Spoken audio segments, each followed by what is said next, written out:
Hello and welcome to a semi-special edition of Top Dice, and I've got old friend Liam back with us. Hi Liam, how you doing? Hello, I'm doing all right, Aids. Thank you very much. I'm glad to be It's back. It's been far too long. it's been way too long, and there's quite a lot of stuff have happened. I know you've got a new computer, etc. You've been sat in the background there. Obviously, you're one of the admins on the Facebook page, which is doing very well. Very well. We've got a couple of thousand people on there now, so that's shaping up nice, and it is a friendly little community. So I'm Yeah. loving that. If you want to join the community, by the way, just click like, subscribe, and join the family, basically. Anyway, Liam, so what are you up to? What projects have you been on this? Well, must be Well, 6 months nearly. it's not been 6 months to be working on this the last few weeks. I have a regular D&D group that I'm part of that meets on Tuesdays. It's with a guy who actually runs one of the local gaming stores in Bristol, Yeah. as it so happens. And I'm on the hook to run the next one, and I've been doing a more involved effort than I thought. We use the 5e24 rules at the moment because it's the one we're comfortable with. And I've been converting it for a sci-fi themed campaign, Okay. which threw up a lot more curveballs than I expected when going through it. So, yeah, So what have we actually got then? So it's a sci-fi. Is it a fantasy or more of a hard sci-fi setting? this one's more hard with a few of the fancy elements that every sci-fi eventually falls into as it does. So, Yeah. um, that I think was surprisingly not the most difficult thing to surmount.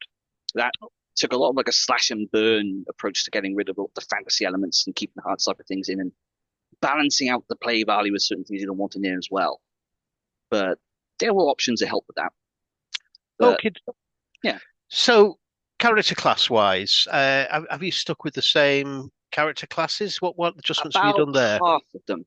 Like I took out most of the magic classes and like the fighting classes we kept things like barbarian was there for fun just because punching things is always fun. Fighter obviously stayed, so did rogue, and did monk as well because it's based on. I'm not sure if anyone actually took monk in the end because it's only got five of us or five players in it. But it was based on our real universe with extrapolation in the sci-fi way that it does. So monks exist in the real universe as the inspiration for in the game. So Why a lot of it not? just stuck about. What? What was there? And we also kept Ranger in as well. And we just sort of, again, I don't even took it, but it qualified as sort of the magic effects you have are just tricks you've learned wandering the universe and so on and so forth. So I kept Warlock in as well because Warlock is always fun, and there's lots of ways you can explain Warlock without actual magic being present. Um, Yep. and one of them took the Unearthed Arcana new Scion was there. So like keeping psionics in place, that's a very sci-fi thing. Anyone who's Yes. seen like Babylon 5 or even Starship Troopers knows that's the thing. But um, so that was not the hardest one actually, because that was just a case of being a bit ruthless, saying we want to cut these out, but we also want to keep the ones in that can cross the line into hard sci-fi, so that we're not taking away too many options. So, Uh, um, so, I'm really interested actually to know why you choose that with the Starfinder out there, which I presume you're aware of. oh, I looted Starfinder for all it's worth. I Right. didn't That. go with Starfinder, which I think I'm preempting your next question is a bit, and I have played a bit of Starfinder before. I think I've told you before in the previous things Yeah. we've done. Um, running it genuinely kept me awake at night thinking about trying. It's quite a good system, but it is so bloated after the way they've done their releases. It's just Yeah. 5e was designed with deliberate simplicity in mind, and it works. Everything has like a core thing that then gets expanded on organically outwards. Starfinder did not do that. No. Starfinder is very crunchy. It's very heavy on the tables and lists of things. Like, if you pick up a sword in 5e, for example, like a long sword or something, there are many variations of swords, but they're all just templates on top of the basic longsword stat line, and that's why it works so well and so comfortably. Right. Starfinder has 28 pages just dedicated to tables of weapons in its core rulebook out of about 16. Yes.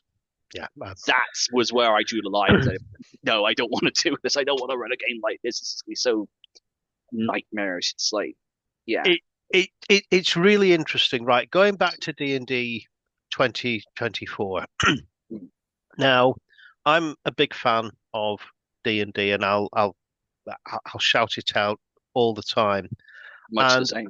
I said when 2024 came out, I was talking with Roger, one of the other guys in the group, and I said, no, I'm not going to touch 2024. I've got fifth edition. I don't need it. Anyway, all that changed. It was about October time last year. Uh, Long story short, after a lot of toing and froing, I got asked if I'd run a game for some brand new players who basically their only experience actually of it. Two of them had played an hour's or so session at I think Comic Con, and Right. two had As never is so played at common all. story. That's it, and they really were into it. They loved it. So they came to me and they went, right, okay, D&D. And so I was talking to them about this, and then said, right, okay, well, what we'll do, we'll see what we can actually sort of do. I'll see about setting up. I'll get a game going, and oh, I'll do one session for you. All right. And they went, yeah, okay, that'd be brilliant. They're all on the whirl of these people. There's four of Mm. them, all aged well into the 20s plus. Okay. So I said, right, okay. And then when I'm turning, I said, I've got the rule book. And inside me, a little part of me broke. I went, oh, what rule book have you got? Well, it's the rule book, the main rule book. And it's God. this one. And this sent a picture of the 2024 rules. So I was left with the quandary of, do I break them completely? Because I actually had in my hand fifth edition, and I was looking up at my original D&D stuff as well, Rule Cyclopedia. And I thought, do you know what? These are new players. I can't break and go, well, do you know what? That system, no, we'll play this. So I said, right, okay. And I bit the bullet. I didn't tell them, and I went and bought the 2024 rules. I wasn't expecting much, and I was so pleasantly surprised with what I ended up with. I'm not a huge fan of the art in many cases. I'll be quite blunt on that, but the actual content of the book, yeah. Some of the art is fine, by the way, just odd little pieces that really didn't sit with me. But it was really interesting when I opened up, got off the subject a bit here, when I opened up the book Yeah. and I felt the pages feel the same as AD&D second edition Black Book version. And I almost went, oh, that feels strange because I wasn't expecting that. I've not felt those sort of pages for many a year. And I read it. Yeah, I thought, yeah, I can go with this. We're using it. I converted Module B3, Palace of the Silver Princess, real old school. And there's several sessions in. And also, I've taken them into Ravenloft very briefly as well. And then they've headed back into the Palace of the Silver Princess. It's worked really well. So I know it's got a lot of detractors, but it's fast becoming one of my favorite versions of D&D. So Well, good stuff. Really interested about the sci-fi view of it because I think it's got so much potential there. Recent video I did with Alan, we were talking about levels versus mm, skill increase, etc. And I set myself down very much on the level side of things. And I think D&D 2024, with what happens when you gain a level in that, you do get something. I think it's good. I really do yeah, think it's no, good. It's so back to yours anyway. The yeah. universe that you've actually is, I presume, have you gone with a traveller style sort of universe then with, or is it have you kept it localized into a one star system or? It is. I mentioned earlier it was essentially our real galaxy, as much as we are able to understand that. Just extrapolate outwards. It's set well into the future, about 1,500 years or so. And I sort of went through and built like a very brief lore primer from now till then, and how it organically grew out into that, into what it is in the current setting. Yeah. So Um, Originally, I didn't want to go too heavy on just designing a whole list of planets you can go to. So, but I did broad strokes of these are the people that are out there. These are roughly how they're grouped socially, politically, economically, etc., etc. Um, there was a bit of an explanation of how faster light travel worked, which was the whole thing. Um, I nicked a few elements from a few different, inspiration from various places, video games of the past, some Starfinder stuff, um, and did a jaunt to the Magellanic Clouds for a bit because Okay. they get very undermentioned as a thing astronomically. So, to anyone who doesn't know what this is, they are essentially, I suppose you call them dwarf galaxies. They're all like micro galaxies. I know there's a word for it, but they sit at the edge of our galaxy. Cool. So they sit outside the galactic disk and sort of cluster off on their own down into the. There is a nominal cardinal direction on the galaxy of something I don't know what it is, but I ran it in that when someone finally made it out there, way off in like the 2800s or whatever. That's when they encountered the first sapient alien life. They'd arrived there, traveling from some distant corner of the universe, ended up in the Magellan Galaxy for a couple of thousand years, and we met them there, as Cool happens stuff. always. Yeah. Well, it's a solid base then. And what sort of adventures are you doing? Are they more traditional D&D style, or would you say they were more sort of traveller-esque than these? Yeah. Oh, I'm not experienced enough with the traveler system to comment technically on it, but um, I don't know yet.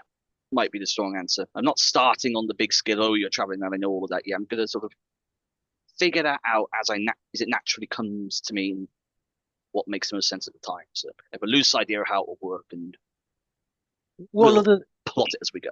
Yeah, one other question then on this. Obviously, there's a lot of brain power going into this. Are you using AI to actually help the creation? No, I do not like AI as a tool. I think there's far too many shortfalls in many respects, and it's just we never needed it before, No. and the cost of having it now for a slight ease on our life is just far too high at the moment. So I don't use it. I don't like using it. No, it's just really interesting.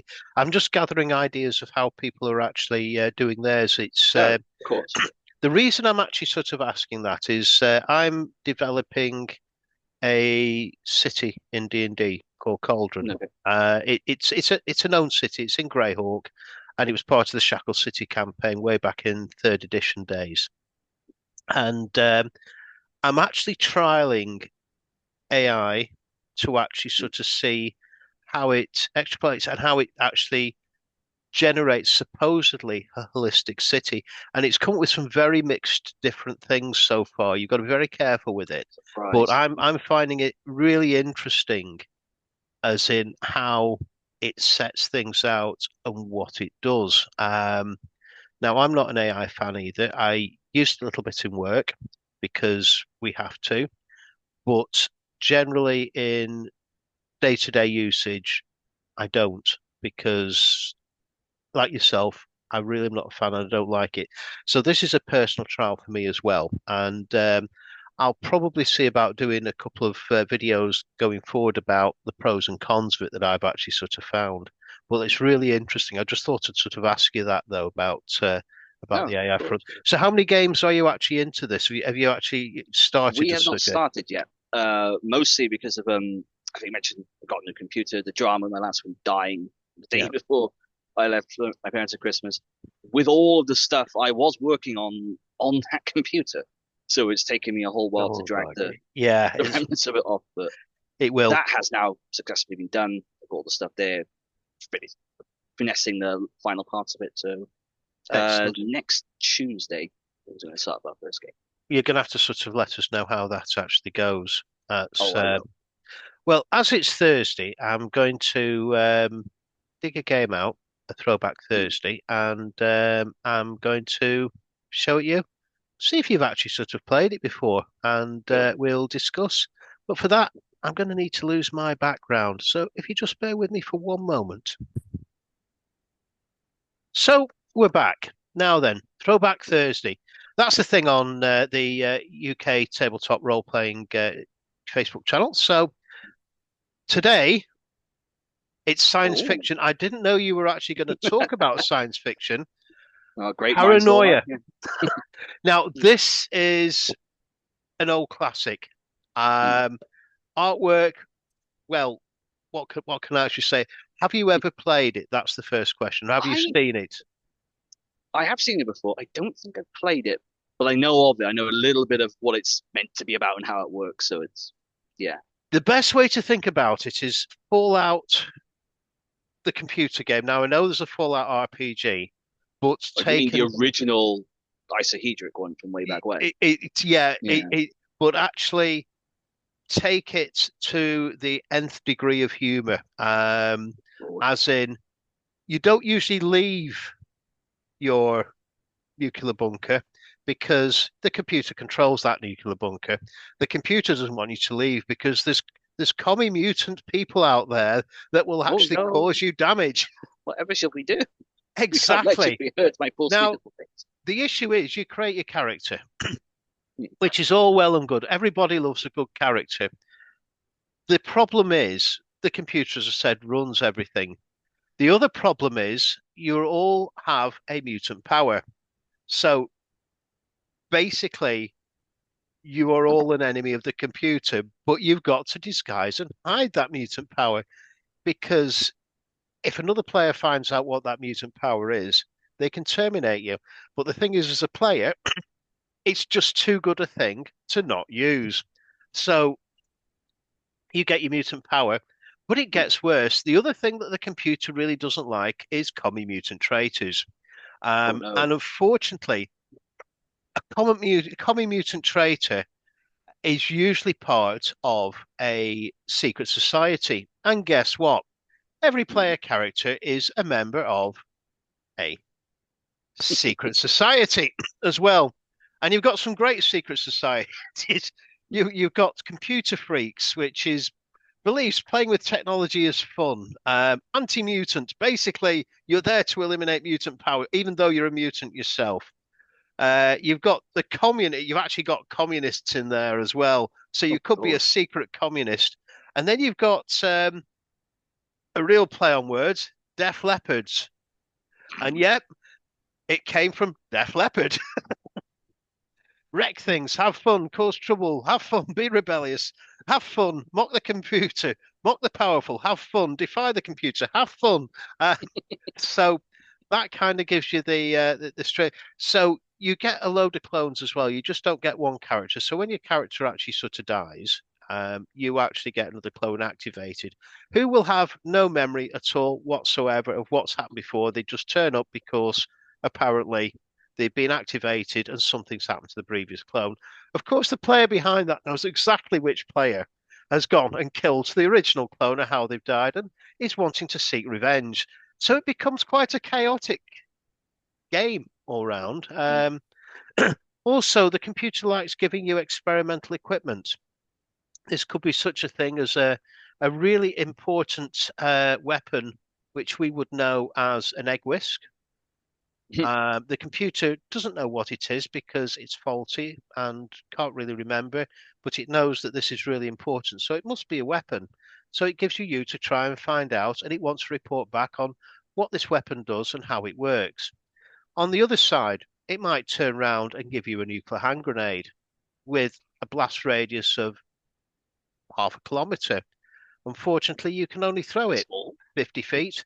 Yeah. um, the player will know this. But they're left with the option. Well, they've got to sort of write a report on this particular weapon and feed it back to the computer, and they've got to use it at some stage. So, as you can imagine, you've got your seven clones, whatever. Hmm, they, it's lucky for them all to last the length of the game if you're playing it right. So, so that is my throwback. West End games. I know there's more recent versions. Mongoose have done a great version of it. For me, though, it's the original West End Games version that is the best. There is a Traveller version, Mongoose Traveller version of Paranoia Hmm. that was released as a freebie at Christmas time as a special treat to the Mongoose following.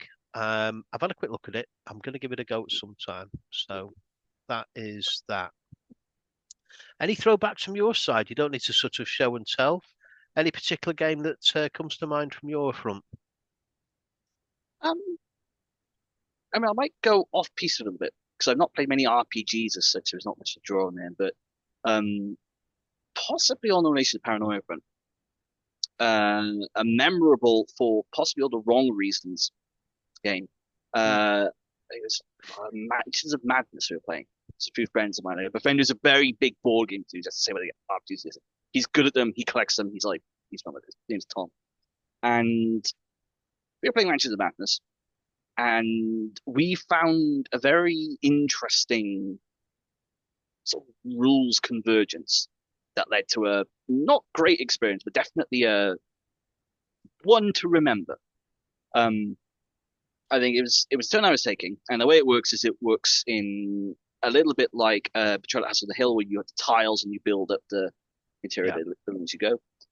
Um, and I had walked into what was like either a storage room or a kitchen or something, and you draw a card that's what's going to happen in the room, and it was along the lines of there's a big industrial freezer there, and it looks like something has been through there, or something like it was compelling you to go into the freezer, and it's like, you know what? Clearly, this wants me to go into the freezer, so I'll go to the freezer. I went to the freezer, stepped into a frozen apocalypse that had encompassed the entire world, and that was game over. Okay. That was it. That was it. That was just it. I walked into the freezer and ended the world. Well, that And there is that no additional continuity there. That's just what happened. I've It's a nothing. skill test. Yeah, No option to avoid it. It's just I walked in and and the that was world it. ended. Right. Okay. Yeah. I'm glad you've And that warned was me a about that. I've got yes. Manchester Madness. I love it. I've not played all the scenarios yet. I've got all the bits for it, but I've not played them all yet. I think there's still Definitely about not played six or that one. seven. No, I've not played that one. That could be over very quickly. We've Yeah. got I about, think I we're would already in say, about 20 minutes into the game and all. It was just like it came out of nowhere, this yeah, card, and it wasn't I'm it, not it, sure it's just a bad game design, bad luck. I don't know, but it just yeah. it, it's happened. There are a couple of games like Manchester Madness. I must admit, Manchester Madness is a big family favourite. And for anyone who doesn't know, it's a Call of Cthulhu app-driven, tile-based board game with miniatures, and it works really, really well. It's set in the 1920s, and you've got so many different scenario packs you can sort of add on. Unfortunately, they've come to the end of the run now, haven't they? They're not releasing any more. They've said for now anyway. Um, but it's absolutely great. I've had so many hours of fun with it, and on the back of that, I've gone and picked up another game set, similar sort of Mm. app-driven one, horror one set in 1981, Louisiana, New Orleans. Is it called The Darkest Night? Or something? But it's a really good detective game, and combination of those two, absolutely brilliant. It's for sure. Now we were going to actually sort of do a a special Agni Uncle thing. However, we seem to be running out of time, unfortunately, for this particular one. Um, so I'm going to keep that for next time, and it'd be great for you to sort of join me again, I think, on another episode. No, absolutely. And we'll actually sort of have a look at that. We might make it a bit of a regular thing if you're free now and then, and we can actually maybe get another couple of people in as well, and I'll present the scenario that we've actually got. I've had let me have a glance. Got a file there of 13, 14 actual um Agni Uncle role-playing game related questions. I'm not going to sort of go into what they actually are now. The way to do it, I think, is to throw them at you and sort of say, this is the scenario, this is the question. Um, Group member C, group member A, whatever. Just use the first initial of their first name as presented this. So can you tell me what you think, what the solutions are? Throw it out to the group and see what comes back. There are some quite interesting questions actually. There's a couple of relationship based questions as well. Nothing too heavy, I might add, but they are all role playing related about how games should be run and how to sort of manage other players. A couple from a GM's point of view, and quite a few from the players. So we'll look at those too going forward. And I'd like to know Absolutely. more about this sci-fi game and how it actually works. And if you've got any different character sheets or anything like that that you come up with, it'd be great to sort of do a bit of a show and tell on them as well. No, absolutely. With my D&D group, in a couple of months' time, I'm going to see about getting them actually on a top dice chat, all of them, and just talk to them about their experiences of D&D and what they've actually sort of found with it. And we'll see how that goes. But anyway, for now, any last words?